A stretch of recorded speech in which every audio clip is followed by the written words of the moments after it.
I've been using this $80 Bosch sander for several years now, and I've been getting great results with it. I've decided to trade it in for a new sander that cost over 5 times as much. Am I crazy? Well, you'll have to judge that for yourself. But hear me out, and hopefully you'll pick up a few tips and insight along the way. Hello everyone, I'm Mark and welcome to my shop. For quite some time, I've been thinking about upgrading to a premium sander. As I said, I currently own a Bosch 5-inch variable speed sander. And before this Bosch, I owned a DeWalt and a couple of Porter cables. Each of them lasted about 3 to 5 years before I transitioned to the next one. Every one of those sanders I mentioned works well if you have patience. All of them have a good deal of vibration. Vibration that means tingling fingers and numb hands after a sanding session. I just accepted it as a necessary evil. I had heard that a premium sander like the Festool and the Mirka offered a lot less vibration, and perhaps even more enticing is they promised less sanding time.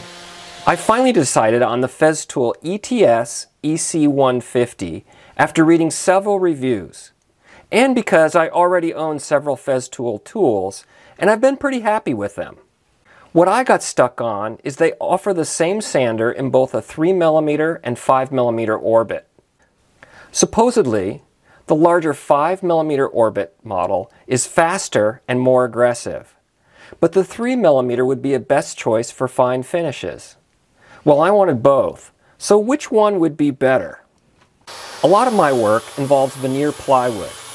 All of us have seen the lumber industry continue to shrink the thickness of those expensive veneers.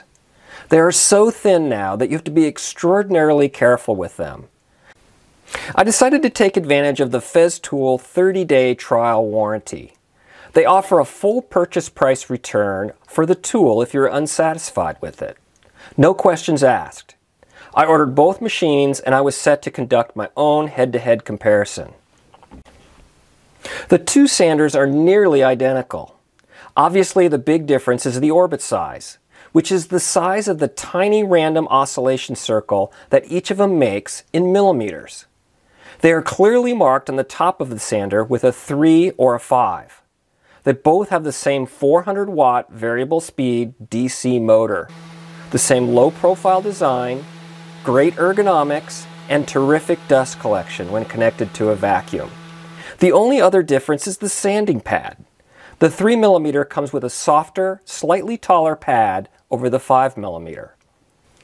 Surprisingly, the larger 6-inch diameter Festool is a half dozen ounces lighter than my 5-inch Bosch.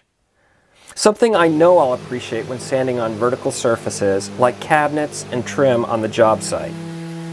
I tried each of them on a number of test pieces. Different species of wood, hardwoods like maple and oak, and softer lumber like poplar and Doug fir, and even exotic like this extra dense piece of cocobolo. I found that both will give you outstanding results. I like the low profile that ETS EC has. It brings your hand closer to the work and it gives you better control. And I must say, the vibration level is way better than my $80 Bosch. No tingling fingers or numbness. I really love, as soon as you power off the Festool, it stops immediately. There's no coasting or waiting for the sander to stop before you set it down. I could also tell how much faster the 5mm gets the job done over the 3mm. Certainly a benefit on solid lumber. But how would it work on those delicate veneers? To find out, I set up a timed test. Not totally scientific. I would say more subjective with analysis. I took one of my most delicate veneers, Rift-Sawn White Oak. This stuff is north of $250 a sheet, so you can't afford to ruin a project by sanding through it. On the test piece, I scabbed on some 1/4 inch around the edges to create sort of a bumper to make sure to keep the sander on the board.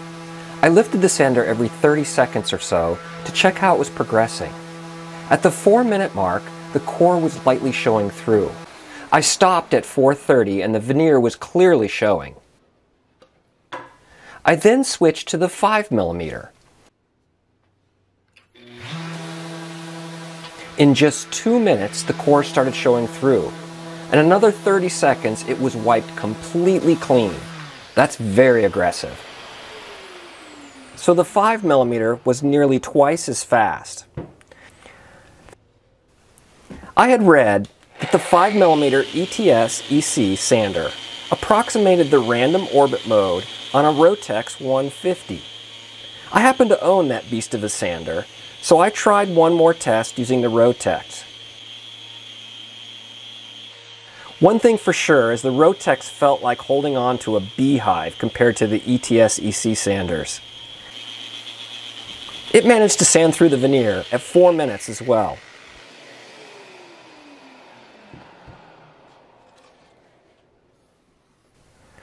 Armed with all this new knowledge, the question still is, which sander is best? I found that you can achieve the same fine finish results with both sanders. The 5mm aggression gives you the gift of time back on solid material, but you have to be really careful on thin veneers. In a perfect world, one where I had unlimited funds and space, I would have both the 3mm and 5mm in my shop.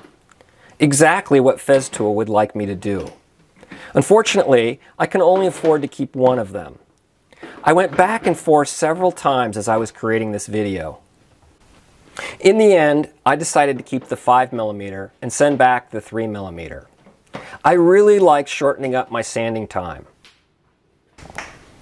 I hope you found this quick test helpful. I would really appreciate it if you could like this video by hitting the thumbs up button. And if you enjoy this type of content, please consider subscribing.